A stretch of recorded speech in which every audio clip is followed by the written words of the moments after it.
Assalamualaikum warahmatullahi wabarakatuh. Perkenalkan, nama saya Carolina Arzeti dengan NIM 2411007. Di sini saya akan menjelaskan mengenai konsep dasar fikih muamalah yang sebagaimana telah diberikan oleh Bapak dosen pengampu pada mata kuliah fikih muamalah. Baiklah, di sini saya akan menjelaskan mengenai konsep dasar fikih muamalah yang terdiri dari 5 poin. Baik, untuk mendengar penjelasan saya yaitu simak video ini. Nah, untuk videonya saya akan menjelaskan dengan mata terpejam. Baiklah, di sini saya akan menjelaskan yang pertama yaitu mengenai pengertian dan hubungan fikih ibadah dan fikih muamalah. Nah, secara etimologi, fikih berasal dari bahasa Arab al-fahmu yang berarti paham atau pemahaman.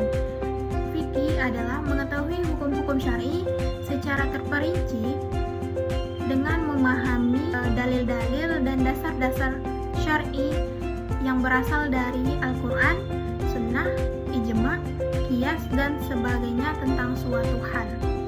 Kemudian ada fikih ibadah. Fikih ibadah adalah mengatur hubungan vertikal antara manusia dengan Allah Subhanahu wa Ta'ala yang meliputi toharo, puasa, sholat, zakat, haji, kurban, nazar, dan sumpah. Nah, kemudian ada fikih muamalah.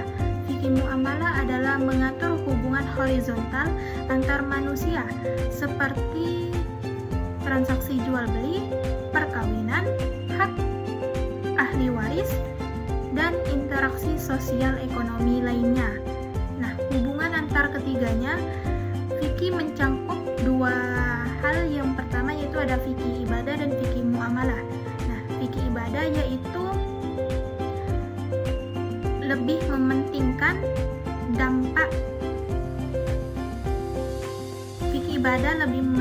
dampak akhirat, sedangkan fikih muamalah lebih mementingkan dampak duniawi. Namun keduanya saling terikat. Baiklah, di sini saya akan menjelaskan materi mengenai pengertian dan hubungan fikih ibadah dan fikih muamalah. Nah, yang pertama yaitu fikih. Fikih secara etimologi berasal dari bahasa Arab al-fahmu yang berarti paham atau pemahaman. Nah, fikih adalah mengetahui hukum-hukum syar'i secara terperinci dengan memahami dalil-dalil dan dasar-dasar yang berasal dari Al-Quran, Sunnah, Ijma', Qiyas, dan sebagainya tentang suatu hal. Kemudian ada fikih ibadah. Fikih ibadah adalah mengatur hubungan